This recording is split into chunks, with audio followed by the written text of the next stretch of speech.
दुनिया में भारत का सबसे खतरनाक दुश्मन अगर कोई है तो वो है चीन। लेकिन चीन को उसी की चालाकी से कैसे चित किया जाए, इसे लेकर एस जयशंकर लगातार काम पर लगे हुए हैं, जिसका असर भी अब होने लगा है। इसे ऐसे समझिए, दरअसल मई 2023 में भारतीय रक्षा मंत्री राजनाथ सिंह ने चीनी प्रभाव का मुकाबला करने के लिए मालदीव की यात्रा की थी। इसके पीछे का इरादा यह था कि इसके जरिए मालदीव के साथ रक्षा सहयोग को और गहरा किया जाए। वैसे आपको बता दें, भारत और मालदीव तब अपने रक्षा संबंधों को मजबूत कर रहे हैं जब साल 1972 से ही मालदीव के चीन के साथ मधुर राजनयिक संबंध रहे हैं। लेकिन अब भारत धीरे धीरे इसमें कामयाब हो रहा है।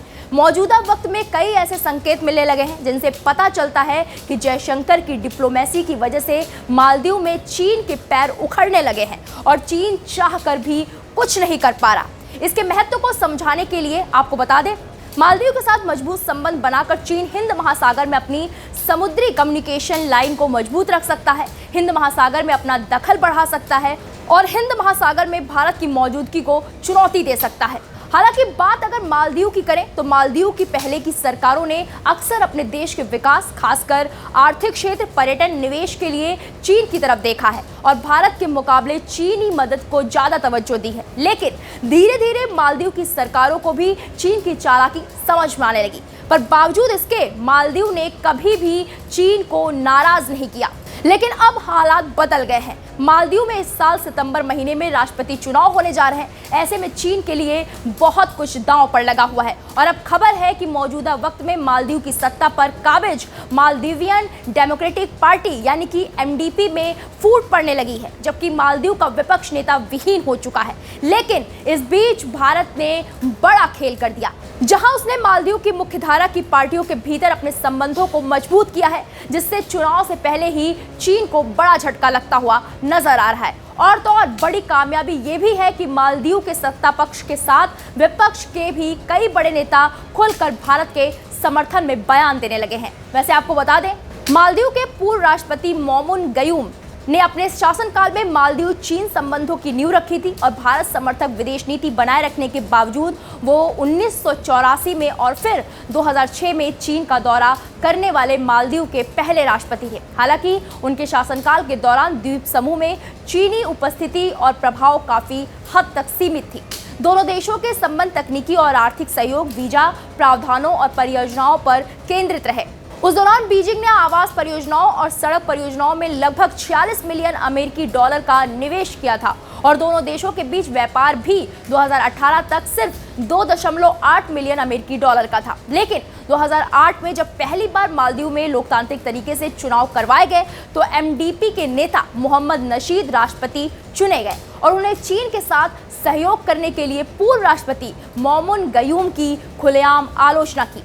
मोहम्मद नशीद ने पहली बार मालदीव की विदेश नीति में इंडिया फर्स्ट की नीति को रखा और कहा कि मालदीव भारत के हितों की रक्षा और सम्मान करेगा। इसके बाद मोहम्मद नशीद की इस नीति की वजह से दो घटनाएं हुई। पहली ये कि एमडीपी और ताजा लोकतांत्रिक देश बने मालदीव ने भारत को अपने आदर्श के रूप में देखना शुरू कर दिया और दूसरा, सुरक्षा, रक्षा, अर्थव्यवस्था और विकास के लिए अब मालदीव ने चीन की जगह भारत पर निर्भर होना शुरू कर दिया।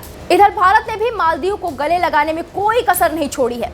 मालदीव की एमडीपी सरकार ने अन्य देशों को भी मालदीव के बंदरगाहों और हवाई अड्डों जैसी रणनीतिक संपत्तियों में निवेश करने से रोक दिया। इतना ही नहीं, ये पहली बार था जब मोहम्मद नशीद ने बीजिंग के साथ संबंधों को न्यूनतम रखा। हालांकि इस दौरान चीन माले में अपना दूतावास खोलने में कामयाब रहा। इसके बाद मालदीव में चीन के अच्छे दिन शुरू हो गए, क्योंकि साल 2012 में मोहम्मद नशीद को घरेलू वजहों से अपने पद से इस्तीफा देना पड़ा और पहली बार मालदीव में चीन को बहुत बड़ी कामयाबी मिल गई। साल 2012 से 2013 के दौरान मालदीव के राष्ट्रपति रहे मोहम्मद वहीद ने चीन से आवासीय परियोजनाओं के लिए 500 मिलियन डॉलर का ऋण ले लिया और चीन के लिए मालदीव में कदम जमाने के लिए ये ऋण काफी था। वहीं साल 2013 में मालदीव में प्रोग्रेसिव पार्टी ऑफ मालदीव यानी कि पीपीएम की सरकार बनी और राष्ट्रपति बने अब्दुल्ला यामीन और इस दौरान चीन ने मालदीव में अपनी जड़ें इतनी गहरी कर ली जिसे उखाड़ने में भारत को काफी पापड़ बेलने पड़े।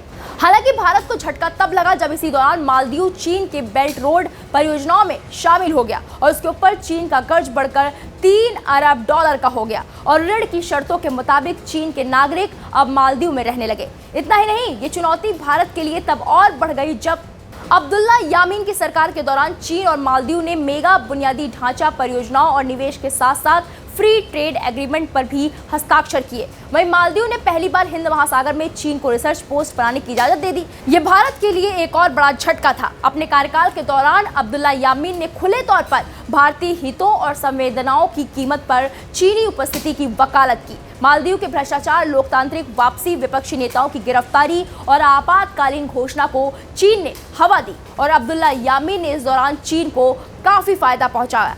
हालांकि एक सच ये भी है कि अब्दुल्ला यामीन को जैसे जैसे चीन का समर्थन मिल रहा था तो दूसरी ओर भारत भी खेल कर रहा था।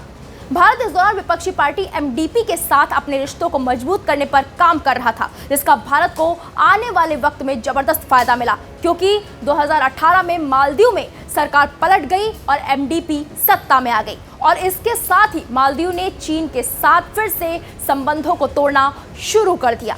2018 में राष्ट्रपति बने इब्राहिम सोलिह ने न सिर्फ फिर से इंडिया फर्स्ट की नीति रखी, बल्कि भारत को मालदीव में सामुदायिक विकास परियोजनाएं, इंफ्रास्ट्रक्चर प्रोजेक्ट्स देने के साथ साथ भारत के साथ मजबूत डिफेंस एग्रीमेंट भी कर लिए। यहाँ ध्यान देना जरूरी है कि मालदीव में चीन को उखाड़ फेंकने के लिए भारत चीन वाली ही राजनीति कर रहा है और नेताओं को अपने पाले में करने के लिए अपनी तरह से कोशिशें कर रहा है। मालदीव की राजनीति में हो रहे बदलाव मालदीव में चीन की पकड़ पर काफी असर डाल रहे हैं। भारत के साथ मैत्रीपूर्ण संबंधों की वकालत करने वाले मालदीव के नेताओं की संख्या बढ़ी है। हालांकि इस बीच भारतीय डिप्लोमेसी की सबसे खास बात ये रही कि उसने मालदीव में लोगों के साथ अपने संबंधों को जोड़ लिया। भारत ने मालदीव में स्थानीय लोगों के लिए कई विकास कार्यक्रम चलाए, जिसका मालदीव के लोगों को आर्थिक फायदा हुआ। लिहाजा मालदीव की प्रमुख पार्टियों के लिए भारत के हित की बात करना जरूरी बन गया। इतना ही नहीं, दूसरी तरफ मालदीव के लोग श्रीलंका और पाकिस्तान का हाल देखकर भी डर गए हैं और उन्हें भारत के साथ